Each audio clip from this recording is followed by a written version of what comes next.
They say prey species don't become apex predators. They say evolution doesn't work backwards. They say a species that cries at sunsets and names their cleaning robots can't possibly be dangerous. The galaxy said a lot of things about humans before the war. Now we don't say much at all. We just remember. And we make damn sure our children remember too. The lecture hall smelled like chlorine and copper. Standard atmosphere for a Verdarthi educational institution.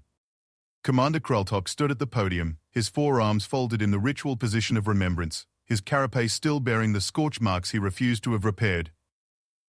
300 young cadets filled the amphitheater seats, their exoskeletons gleaming with youth and inexperience, their mandibles clicking with anticipation. They wanted war stories. They always did. Young soldiers throughout the galaxy craved tales of glory, of honor, of the thrill that came with facing death and emerging victorious. Kreltok had given hundreds of these lectures over the 20 cycles since the war ended. He knew what they expected. He also knew what they needed to hear instead. "You think you know about humans," Kreltok began, his translator chip rendering his clicks and whistles into galactic standard. "You've seen their entertainment broadcasts. You've heard they cry at fictional stories. You've watched them rescue animals from burning structures and spend enormous resources keeping damaged members of their species alive long past practical utility. You think this makes them weak." A ripple of affirmative clicks moved through the audience. Of course they did. Every species in the Galactic Assembly had thought the same thing when humanity first applied for membership 60 cycles ago. "I thought the same thing," Kreltok continued. "When the Jungful Imperium, blessed be the dead, first encountered human colony ships in the Outer Reach, we thought we had found the perfect targets, soft mammals who wept at poetry, who kept creatures in their homes for no productive purpose, who had debates about the ethics of their own expansion." He paused, letting his mandibles spread in what younger species might mistake for a smile. The Verdarthi knew better. It was the expression of something that had seen too much. "I was a squadron leader then. 43 successful conquests across 12 species. I had perfected the art of the initial strike. Fast, brutal, overwhelming. Destroy their communications first. Then their government centers. Then their military installations. By the time a species understood what was happening, we controlled their skies and their fate. Standard procedure. Efficient. Clean." Kreltok activated the holographic display. An image materialized above the podium. A blue and green world, unremarkable except for the geometric patterns of cities visible from orbit. This was Hadley's Hope. Human colony. Population 240,000. Mix of civilians and terraforming crews. Intelligence reports indicated minimal defensive capabilities. 3 orbital platforms with outdated weaponry. A small militia force with antiquated kinetic weapons. They had been broadcasting poetry readings and music concerts on open channels. More clicking from the audience. Amusement. Contempt. "The Imperium sent my squadron because it was supposed to be simple. A demonstration. Show the humans that resistance was futile, that their expansion into Imperium space would not be tolerated.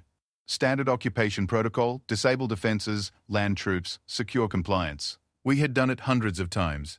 Kreltok's claws scraped against the podium, leaving fresh marks in the metal. "The first hint that something was wrong came when we destroyed their orbital platforms. We expected panic. Desperate pleas for mercy. Instead, we received a single transmission. A human male, appearing to be in his 6th decade of life sitting at a desk. He was smiling. The hologram shifted, displaying a grainy image of a gray-haired human in simple clothing. His expression was calm, almost serene. He said, "And I have memorized this because it plays in my sleeping cycle still. Thank you for removing our civilian orbital stations. You've saved us the trouble of evacuating them. We've been expecting you for 3 weeks. The children are safe. Everyone who wanted to leave has left. Everyone who remains has made their choice. We'll see you on the ground." Kreltok watched the cadets shift in their seats, confusion replacing amusement. "We thought it was bravado, the desperate defiance of a species that didn't understand what was about to happen to them. We proceeded with the landing. 18,000 troops, sufficient to occupy a city of millions, let alone a colony of thousands. We had overwhelming numerical superiority, technological advantage, and tactical position. Every simulation showed complete pacification within 3 planetary rotations." The hologram changed again, showing tactical readouts, troop positions, landing vectors. The first transports touched down in the primary settlement at dawn. Standard procedure. Loud, visible, terrifying. Our ships descended in formation, engines screaming, weapons hot, psychological warfare combined with military precision. The humans should have been cowering in their dwellings, preparing to surrender. Kreltok's anterior left arm trembled. It always did when he reached this part. They were waiting for us. Not hiding, waiting. Every human in that colony, from their eldest to their barely adult, standing in the streets. They weren't armed. Not visibly. They just stood there, watching our ships land. And they were smiling. The clicking in the audience had stopped. Good. They were beginning to understand. The ground commander, Glory Seeker Thralnex, blessed be the dead, ordered the troops to form up. Standard intimidation formation. We emerged from our transports in full battle armor, weapons charged, ready to demonstrate overwhelming force. The humans didn't move. They didn't run. They didn't even look frightened. They just watched us with those binocular eyes that evolution designed for tracking prey. Kreltok enlarged a section of the holographic display showing human faces. Young, old male, female, different skin tones and facial structures, all wearing the same expression. Throlnex made the tactical error of assuming their calmness indicated submission. He ordered the advance. We moved forward in parade formation, expecting the humans to scatter, to beg, to comply. Instead, they parted. Created a corridor through their crowd, like they were inviting us somewhere. The trembling had spread to Kreltuk's other arms now. He didn't try to hide it anymore. Let them see. We should have withdrawn then. Every instinct, every tactical principle I had learned in 40 years of military service screamed that something was wrong. But pride is universal apparently. Pride in the certainty that soft species who keep pets cannot be dangerous. We advanced through that human corridor toward their administrative center. The hologram shifted to show building layouts, street maps, the kind of tactical data that seemed so important before everything changed. That's when the human at the desk appeared again. Every display screen in the colony activated simultaneously, every communications channel. He was sitting in the same position, still smiling. He said, "We gave you a choice. You could have talked. You could have negotiated. You could have turned around, but you chose violence. So now we show you what violence actually means." Kreltok's breathing had accelerated. His translator struggled to keep pace with his rapid clicking. The street beneath Throlnex's command unit exploded. Not a simple explosive. Chemical fire, adhesive. A substance that stuck to armor and burned at temperatures that could melt hull plating. 47 soldiers gone in the first 3 seconds. But that was just the beginning. The cadets sat in absolute silence now. Several had gone pale, their carapaces losing color. The buildings weren't buildings. They were traps. Every structure that lined that corridor had been rigged with explosives, gases, projectiles, things I still don't have names for.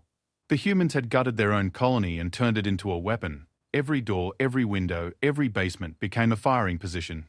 And the humans who had been standing so calmly in the streets were suddenly armed with weapons that no intelligence report had indicated they possessed. Kreltok pulled up casualty figures. The numbers scrolled past in cold, clinical precision. We lost 3,000 soldiers in the first hour. Not to a military force, to civilians. To people who spent their days growing food and writing poetry and teaching children. They fought with a precision that suggested extensive training, but intelligence confirmed these were not soldiers. They were farmers, engineers, teachers, artists. They had simply decided that they would rather die fighting than live under occupation. The hologram showed thermal imaging from one of the few surviving combat drones. Human figures moving through smoke and fire, coordinating with hand signals, using tactics that would have impressed any professional military force. But the tactics weren't what broke us. Every species fights when cornered. What destroyed my squadron, what destroyed the Imperium's confidence, was the why. We intercepted their communications during the battle. They weren't fighting for territory or resources or political ideology. Do you know what they were saying to each other? Kreltok let the question hang in the recycled air. They were apologizing to each other for what they were about to do, for the violence they had chosen.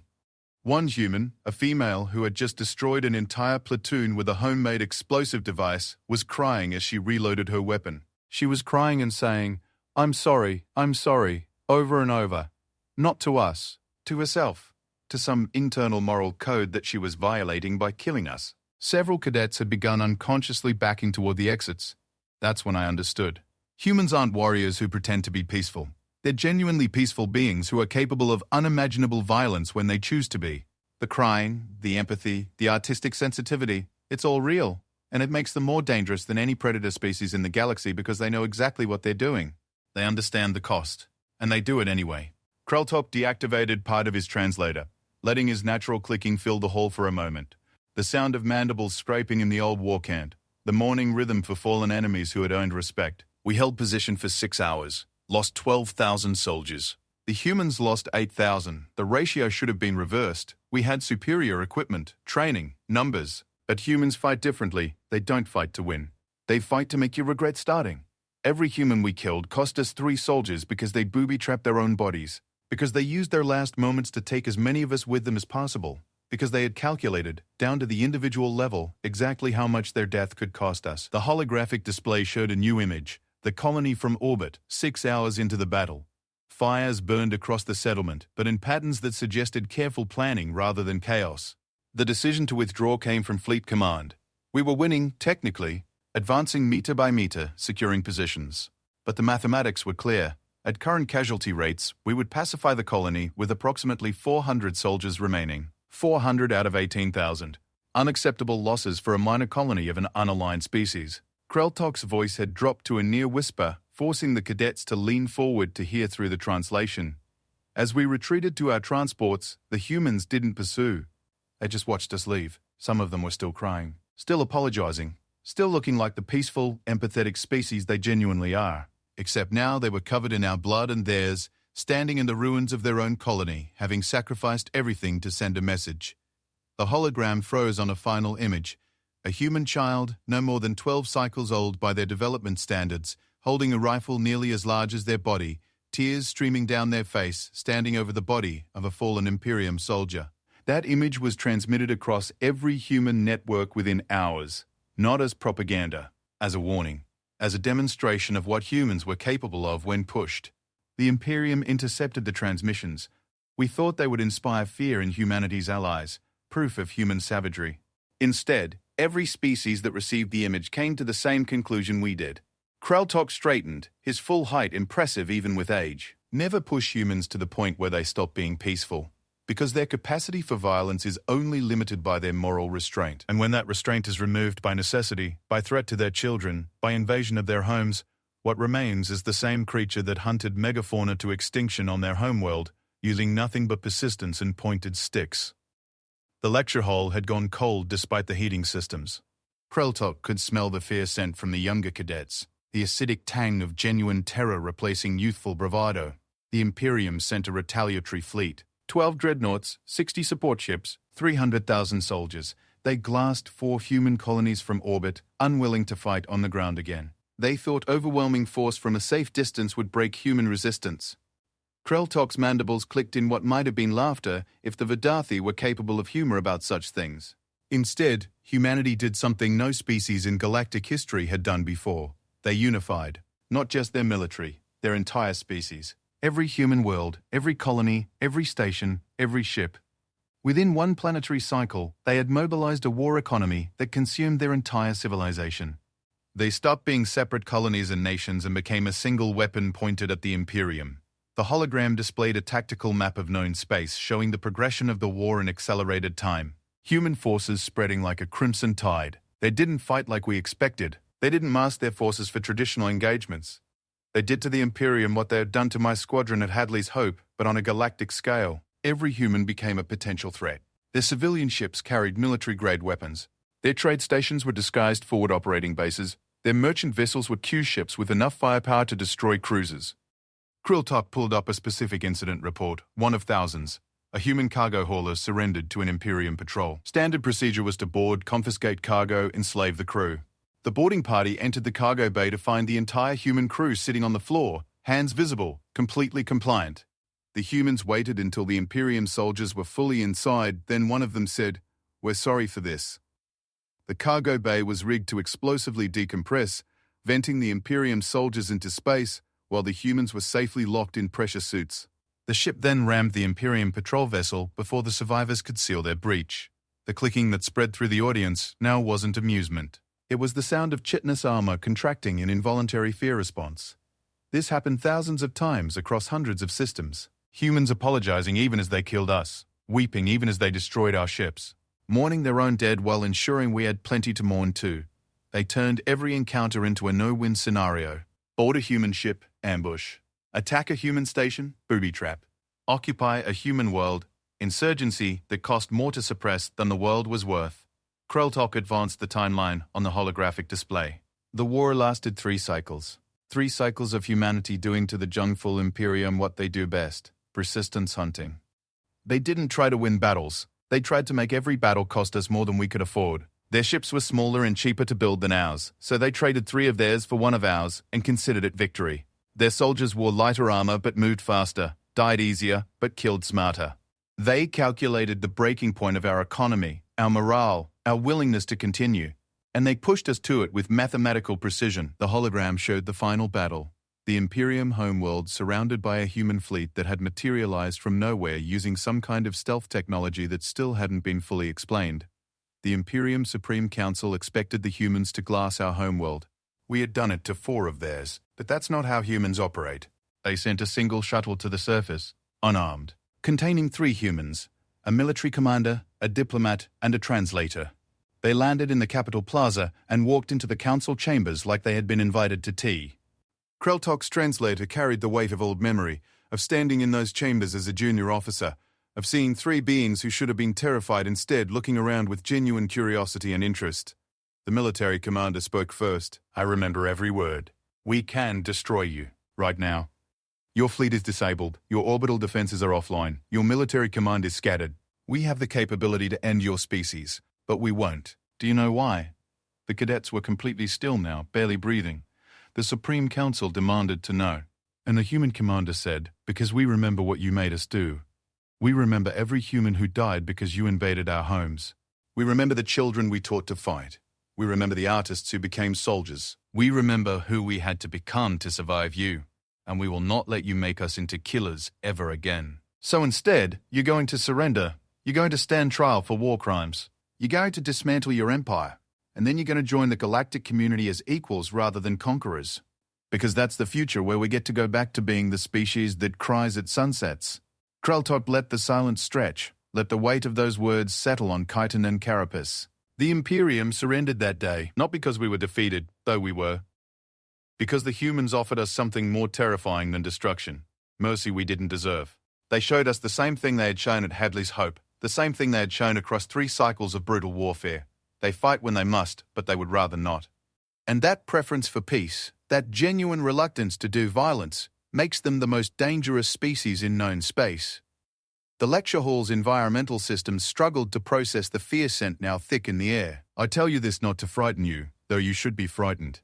I tell you this because you need to understand what humanity represents. They are proof that the deadliest predators are not the ones who enjoy the hunt. They are the ones who hunt because they must, who kill because there is no other choice, who fight with tears in their eyes and apologies on their lips. Kreltok gestured to the scorch marks on his carapace, never repaired, never hidden. I wear these as a reminder. Of the day I learned that prey species don't stay prey if you push them hard enough. Of the day I watched farmers and artists become warriors who made my professional soldiers look like children playing at war. Of the day I realized that the galaxy's most dangerous question is not what are you willing to die for, but what are you willing to become to protect what you love. The holographic display shifted one final time, showing current images of Hadley's Hope. The colony rebuilt, parks where battles had raged, a memorial listing names of both human and Imperium dead, carved into black stone that reflected the light of the system's sun. Humans rebuilt that colony. They invited survivors from my squadron to attend the dedication of the memorial. Some accepted. I was one of them. Do you know what the humans did when we arrived? Kreltok's mandibles spread again in that expression that wasn't quite a smile. They welcomed us, fed us, thanked us for coming, took us to that memorial and showed us that our dead were remembered alongside theirs. And then, one by one, they apologized for killing us, for the necessity of violence, for the fact that we had pushed them to become something they didn't want to be. Several cadets had begun the unconscious rocking motion that indicated severe psychological distress. That is humanity, a species that will destroy you if you threaten their children, then apologize to your corpse for having to do it. A species that turned an entire colony into a death trap, suffered horrific casualties, lost thousands of their own, and then built a memorial to honor the enemy who tried to enslave them. Kreltok deactivated the holographic display, leaving only his scarred form at the podium.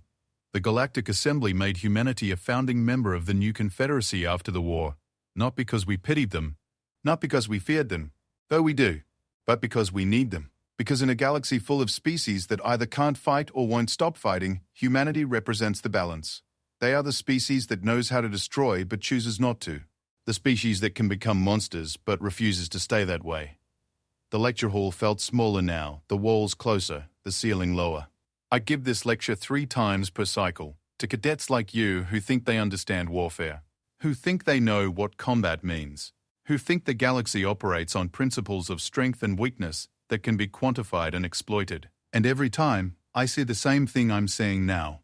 The moment when theoretical warfare becomes real. When you understand that the universe contains beings who will smile at you while dying, apologize while killing you, and mourn you even though you tried to destroy them. Kreltok began the ritual closing, all four arms spreading in the gesture of witnessing. Remember Hadley's hope. Remember that 18,000 soldiers couldn't pacify 200,000 civilians. Remember that the gentlest species in the galaxy broke the greatest empire known space had ever seen. And remember, most importantly, that humans are only truly dangerous when you make them stop being peaceful. The cadets sat frozen as Kreltok turned to leave the podium. He had made it 3 steps before the first mandible click of acknowledgement. Then another. Then a wave of them. The formal recognition that a truth had been witnessed and would be remembered. Kreltok didn't turn back. He never did. Let them sit with it. Let them understand what their instructors had been trying to tell them all along, that the galaxy was more complicated than strong and weak, predator and prey, warrior and civilian. Let them learn, as he had learned, that the most dangerous being in the universe is the one who fights only when there is no other choice, because that being will do whatever is necessary, and then apologize to your memory for having done it. When humanity entered the Warzone, their cosmic legend was born, HFY Sci-Fi Story.